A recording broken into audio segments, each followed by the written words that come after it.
Bem-vindos à Voz do Veterinário, o seu podcast de medicina veterinária. Com Luísa Alves. Olá a todos, bem-vindos a mais um episódio do podcast A Voz do Veterinário, uma produção do Sindicato Nacional dos Médicos Veterinários. O meu nome é Luísa Alves e hoje tenho o prazer de conversar com a médica veterinária Célia Palma, que se dedica à área da medicina de animais de companhia e à literatura. Nascida em 1968, a Célia é natural de Setúbal, onde viveu e estudou até concluir o 12º ano. Desde sempre revelou uma forte aptidão para a escrita criativa, tendo sido distinguida com vários prémios escolares, distritais e nacionais. Mudou-se para Lisboa para frequentar a Faculdade de Medicina Veterinária da FMV, onde iniciou o percurso que a levaria à profissão que abraçou em 94. Começou a sua carreira clínica na Clínica Veterinária da Liga Portuguesa dos Direitos dos Animais, em Carcavelos, e onde nos encontramos neste momento, dedicando-se à medicina e cirurgia de animais de companhia. É autora dos livros Quando os Animais Vão ao Médico, Pense como um Gato e As 3 Vidas de Luana, onde alia o conhecimento veterinário à paixão pela comunicação e pela escrita. É casada com um colega de profissão, é mãe de 2 filhas e partilha a vida com uma verdadeira família multiespécie composta por gatos, cães, tartarugas e caturras. Vive atualmente em Azeitão. É com muito gosto que damos as boas-vindas à Célia, neste episódio de A Voz do Veterinário, gravado na Liga Portuguesa dos Animais, em Carcavelos. Olá, Célia, e obrigada por teres aceito o nosso convite. Olá, obrigada eu por ter a oportunidade de mostrar um bocadinho o outro lado do que é ser veterinário. Estou à disposição para vos responder àquilo que quiserem saber. Então, eu vou começar por uma pergunta diferente do habitual. Normalmente eu pergunto se as pessoas sempre quiseram ser veterinárias, mas a ti eu pergunto, consideras-te uma veterinária escritora ou uma escritora veterinária? Sem dúvida uma veterinária escritora. Eu sou principalmente veterinária. A escrita é um hobby, é uma coisa de que eu gosto bastante, mas essencialmente sou veterinária. Ok. E quando é que percebeste que querias ser médica veterinária? Olha, numa situação um bocadinho traumatizante e dramática, que tinha eu 9 anos, os meus pais estavam a regressar do trabalho, mas eu naquele momento estava sozinha em casa, e o meu gatinho, que eu tinha nessa altura, voltou para casa muito doente, provavelmente envenenado, muito provavelmente, quase certeza envenenado, porque ele vinha com convulsões, sintomas que eu naquela altura não identificava, como é lógico, mas vi o gatinho morrer à minha frente sem lhe conseguir fazer nada. Ele morreu em questão de minutos, mas o facto de eu ter visto morrer sem poder fazer nada fez com que eu decidisse que queria ser veterinária, porque a partir do momento que eu fosse veterinária já nenhum animal morreria nas minhas mãos. Não é? Realmente isso deve ter sido um trauma. Foi muito traumatizante, sim. Eu estava muito enganada, como é lógico. Infelizmente muitos animais morreram nas minhas mãos, mas aquele momento foi o que fez com que eu decidisse a minha carreira e que levei até ao fim. Sim. E durante o curso, certamente que existiram muitos desafios, mas o que é que mais te marcou durante o curso? Houve muitas coisas boas, mas o curso desiludiu-me muito, sobretudo nos primeiros 2 anos. Porque, sobretudo para uma pessoa como eu, que tinha uma sensibilidade especial ao sofrimento animal, as aulas de anatomia marcaram-me também para sempre, as aulas de matadouro. Portanto, eu pensei, ao fim do 2º ano, pensei muito seriamente se era aquilo que eu queria, porque eu ia à espera de uma profissão romântica, em que nós salvávamos todos os animaizinhos, e depois de deparar-me com um cenário completamente diferente, foi também um bocadinho traumatizante. Já vou no 2º trauma, mas ali fez-me um bocadinho vacilar. E depois foi o 3º ano que me veio um bocadinho trazer de volta para a profissão, porque no 3º ano, pelo menos para mim, tudo mudou, as disciplinas mudaram, a abordagem mudou e eu continuei no meu caminho, mas tive muitas dúvidas no 1º e no 2º ano. Não és a primeira pessoa que me fala das aulas de anatomia patológica, aliás, de anatomia, sim. E que fala de trauma. Podes-nos falar um pouquinho de em que é que consistiam essas aulas? Eu nem sei se posso falar, hoje em dia porque talvez seja diferente hoje. Sim, era isso que eu ia dizer. Hoje em dia as coisas já são muito diferentes. Naquele tempo nós estudávamos sobretudo em ovelhas e carneiros e inclusivamente eles eram mortos à nossa frente. Ai, credo. Com um tiro na nuca, que supostamente insensibilizava o animal, mas nós íamos a estrebuchar no chão e eles eram mortos à nossa frente para depois serem esquartejados, para aprendermos a identificar músculos, tendões e ossos. Sim. E quando nós íamos fazer exame, tínhamos também que comprar nós uma ovelha para treinar para o exame. E era muito complicado depois de nós podermos treinar se não queríamos matar uma ovelha, porque não teríamos uma ovelha para treinar, não treinávamos, não conseguíamos fazer a disciplina. Certo. E acabava por ser aqui sempre algo que nos... Felizmente eu acho que já não é assim. Eu pelo acho que não, menos, agora fazem, acho que se fazem com estas coisas com modelos. Certo. Acho eu. No meu tempo, e eu estou a falar no meu tempo, há 10, 12 anos, talvez, fazia-se com cadáveres, pronto, de animais, mas que tinham já falecido, não é? E que eram doados para estudo. Ali usavam sobretudo ovelhas, que havia um criador algures que fornecia as ovelhas que estavam em mau estado e que iam ser para abate. Mas o facto de nós termos que o fazer, e se não o fizéssemos não conseguiríamos fazer disciplina porque não tínhamos forma de estudar, não tínhamos alternativas. Sim. Que agora existem. Eu recusei muitas vezes a fazê-lo, consegui fazer a disciplina e quando a consegui fazer fiquei contente porque já não teria que voltar a passar por aquilo, mas eu inclusivamente naquela altura ainda comia carne. Deixei de comer depois disso porque o cheiro dos borregos, a gordura do borrego, depois era igual a quando nós íamos ao refeitório comer borrego, aquele cheiro era igual e eu já não conseguia. Sim. Deixei de comer borrego e depois o resto. Trauma número 2, ultrapassado. Ultrapassado. Então, e memórias boas da universidade? As boas são a camaradagem, as amizades que ficam, as noitadas, a ceia do caloiro. A ceia do calor é uma coisa muito engraçada que Fala-nos mais sobre isso, porque acredito que estudaste na FMV. Tu não estudaste? Não. Portanto, mesmo para quem nos esteja a ouvir, para perceber em que consistia. A ceia do caloiro era os alunos dos anos mais avançados, 3º, 4º e 5º ano, faziam uma espécie de teatro. Em que fazia uma caricatura a cada um dos professores, cada um dos alunos que caricaturavam um professor e apresentava essa espécie de teatro aos novos alunos, aos alunos do primeiro ano. E era muitas vezes o primeiro contacto que os novos alunos tinham com os professores. E os professores assistiam? E os professores muitas vezes assistiam e a maior parte deles achava muito engraçado. Okay. Ainda continua a existir. E eu acho que sim, que tenho ouvido falar disso, apesar que só assisti naquela vez, mas é uma tradição muito engraçada e que continua a existir hoje em dia. Sim, boa. Para os alunos da FMV e de quem sabe das outras instituições que quiserem adotar a tradição. E que memórias é que tu guardas da tua primeira semana como veterinária? Tens alguma coisa que tenha assim marcado? É sempre uma semana marcante, não é? Porque nós sentimos inseguros, Sim. Achamos que ainda não sabemos nada, acabamos o curso, fazemos o estágio e começamos a trabalhar e pensamos eu não sei nada. E isso é bom. Achar que, ou não se achar, ir com a confiança toda que se sabe muita coisa, não é bom para um bom desempenho. É melhor mesmo desconfiarmos de nós próprios e irmos estudar e ver. Mas eu lembro-me, sobretudo, que as pessoas até, apesar de eu nessa altura ser muito nova e ter um aspecto quase infantil, mas as pessoas até confiavam em mim, não sei porquê. Então hoje não sei porque é que isso aconteceu, mas eu sentia isso.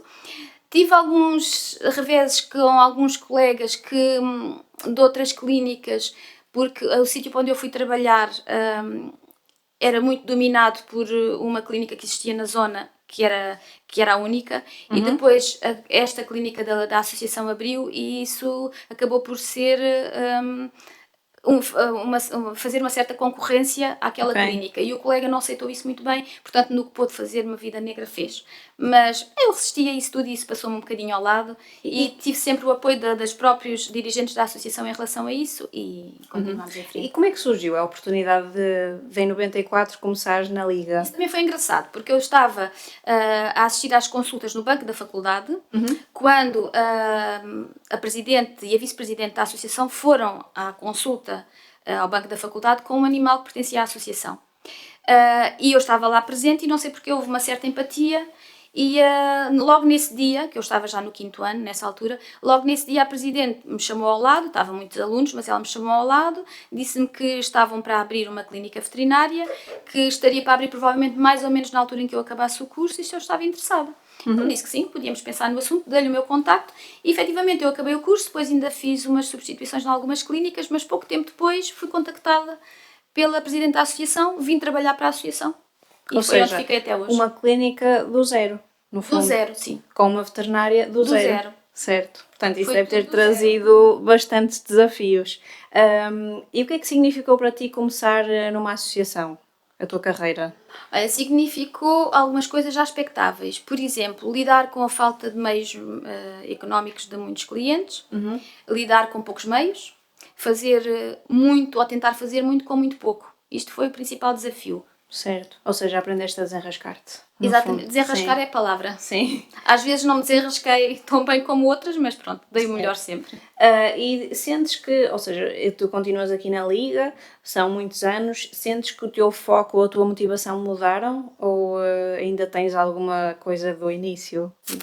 As coisas mudaram muito, porque mesmo sendo uma associação, o perfil de clientes que temos hoje é bastante diferente.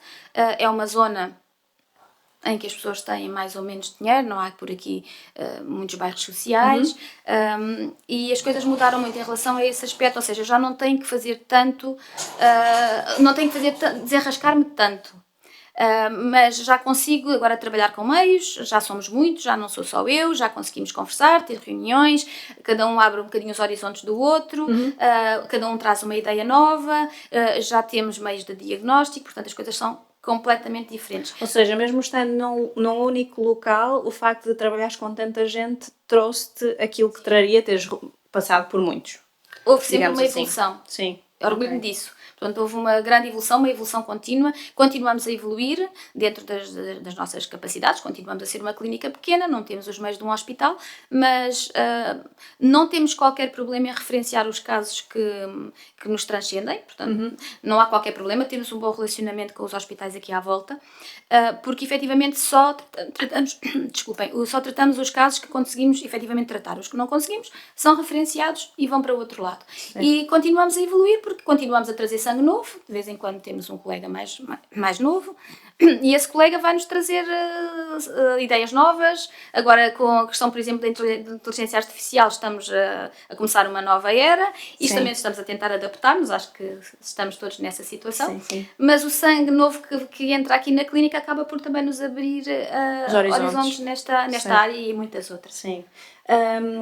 Tens assim algum caso que nunca tenhas esquecido dos primeiros anos aqui na Liga? Algum caso assim que te marcou, tendo em conta... Tenho alguns, sim. Há 30 anos atrás, os veterinários não faziam algumas coisas, faziam tudo. Portanto, o veterinário tinha que ser cirurgião, tinha que ser veterinário de exóticos, tinha que ser veterinário de grandes animais, de pequenos animais, portanto, faziam tudo. Não havia... não se afunilava em especialidades como agora, que eu acho muito bem, acho que vamos no bom caminho nesse aspecto, mas naquele tempo não havia essa possibilidade. Portanto, eu lembro-me de atender uma ovelha, por exemplo, coisa que foi animais de produção, foi a única que atendemos no consultório. Mas era de estimação? Era de estimação e a ovelha era bebê, passou aqui meses a fazer pensos a umas feridas que tinha muito graves, causadas não sabemos porquê, mas a ovelha andou aqui meses e ao fim de meses e de estar curada, a senhora saiu daqui da consulta e disse que na Páscoa iria comê-la. Ai, que horror! E portanto foi um bocadinho triste, mas nós mostramos tanta tristeza que a senhora desistiu de comer a ovelha e ela morreu de velha uns 14 ou 15 anos depois. Ok, ou seja, ficamos a saber a esperança média de vida das ovelhas, pronto, que também não sei se é um dado muito comum. Não sabemos muito bem, exatamente porque elas normalmente não vivem a vida toda. Exatamente. E durante estes anos aqui na Liga, houve algum mentor ou alguma pessoa que tenha marcado, colega de profissão? Sim, eu como comecei a clínica, não é? Comecei do zero, eu não tive... Um mentor? Um mentor propriamente. Tivemos mais tarde um colega que começou aqui a fazer cirurgia connosco, que é o Carlos Colasso, ele já não exerce. Foi talvez o meu primeiro mentor fora escola, porque na escola tive os mentores habituais, sim. O professor Salles Luís, o professor Virgílio, o professor José Henriques, foram aqueles que mais me marcaram ao longo do curso. Depois fora do curso e aqui na clínica talvez o Carlos Colasso, depois começámos a fazer as cirurgias. Primeiro foi com a ajuda dele e depois já não deixámos de precisar da ajuda dele, mas ele esteve aqui durante anos, peço desculpa, esteve aqui durante anos e foi talvez o meu primeiro mentor. Depois disso, acho que se calhar me tornei eu sem querer, tornei eu sem querer a mentora de muitos dos que por cá passaram. Acho que foi um bocadinho isso que aconteceu. Em relação aos meus mentores, se calhar estou-me a esquecer aqui de algum e estou a ser injusta, mas neste momento não vem mais nenhum à cabeça. Agora mudando um bocadinho o tema, falando da tua veia criativa, já percebi que a escrita para ti é um hobby, certo? Sim, Pronto. é um hobby. E o teu primeiro livro, Quando os Animais Vão ao Médico, inclui uma série de histórias caricatas da vida veterinária. De onde é que surgiu essa necessidade de escrever esse livro e qual é que seria o público-alvo quando idealizaste a ideia? Olha, foi uma ideia que surgiu muito naturalmente porque nós, nesta profissão, provavelmente também nas outras, mas nesta profissão deparamos todos os dias com coisas muito caricatas. E cada vez que estávamos juntos, que fazíamos reuniões de equipas ou que estávamos os colegas juntos, falávamos muitas vezes repetitivamente de determinadas mesmos temas, sim. dos mesmos temas, situações engraçadas em que nos ríamos em conjunto. Umas vezes era um colega que tinha sido protagonista, outras vezes era outro, mas nós em conjunto falávamos muito desses temas. E um dia eu dizia várias vezes: olha, qualquer dia escrevo isto numas folhas e distribuo para todos termos estas histórias para nós. E esta ideia ficou sempre no ar. E depois, mais tarde, o meu marido, que estava em conversações com uma editora para editar um livro técnico, falou nesta ideia que eu tinha de escrever estas histórias. Inicialmente seria só para uso interno, mas falou nisto à editora, a editora achou-me interessante, contactou-me e pediu-me para submeter as histórias à crítica. Sim. E acabaram por aceitar a ideia e gostar da ideia e o livro foi editado. Boa, parabéns. Obrigada. E em relação ao livro que publicaste de seguida, ou Pense Como um Gato, desculpem a redundância, o que te inspirou a escrevê-lo deve ter sido diferente, mas porque os gatos são seres quase que alados na medicina veterinária, são odiados por alguns, mas cada vez mais colegas se dedicam apenas à medicina felina. Foi com essa ótica que escreveste o livro? Fala-nos um bocadinho. Eu, durante, acho que talvez uns 2 anos, escrevia umas crónicas para a Visão, para a revista Visão, e cada mês tinha um tema diferente. Tinha muitos temas eram sobre gatos, e um dia fui contactada pela Editorial Presença, de manuscrito dentro da Editorial Presença, e eles próprios é que me contactaram com a encomenda, entre aspas, de um livro sobre gatos, que eu achei a ideia interessante, até porque já tinha muita coisa escrita por causa da Visão, mas literalmente esse livro foi feito por encomenda. Portanto, não tinha sido uma ideia minha, foi uma ideia da editora, e foi feito por encomenda. E concordas com a afirmação de que quem diz não gostar de gatos é porque nunca viveu com nenhum? Concordo completamente. E continuo a dizer isso diariamente aqui a muitos clientes que dizem que não gostam de gatos. Continuam a dizer que não gostam de gatos. Certo. Com o romance As Três Vidas de Luana, o teu registro muda, ou seja, nós passamos para um romance, não é? Para uma história mais ou menos ficcionada. Fala-nos um bocadinho sobre a origem dessa história. Queres dar-nos só um contexto inicial sem revelar muito? Não posso revelar muito exatamente porque existe muito de real nesse livro. Mas, mais uma vez, foi uma encomenda, ou seja, foi a própria editora Manuscrito que me contactou, que me falou em em escrever um livro em que o protagonista fosse mesmo um animal, poderia ser um cão ou gato, ficaria ao meu critério, que tivesse uma história quase novelesca, por trás, e eu lembrei-me dessa história porque foi algo que eu vivi muito, muito intimamente. Então aconteceu. E aconteceu quase tudo conforme está no livro. Portanto, há pequenas passagens que estão diferentes exatamente para não se conseguir fazer uma identificação das pessoas, sobretudo das pessoas, mas esses animais que são falados, a Luana existiu, o Scott existiu, as pessoas que estão no romance existiram, com nomes diferentes, como é lógico, mas a história foi muito, muito, muito, muito parecida com o que está escrito. E é uma história forte. Posso só deixar esse spoiler. Sim, é uma história forte e que eu vivi muito com grande proximidade. Certo. Escrever este romance foi mais desafiante do que os outros?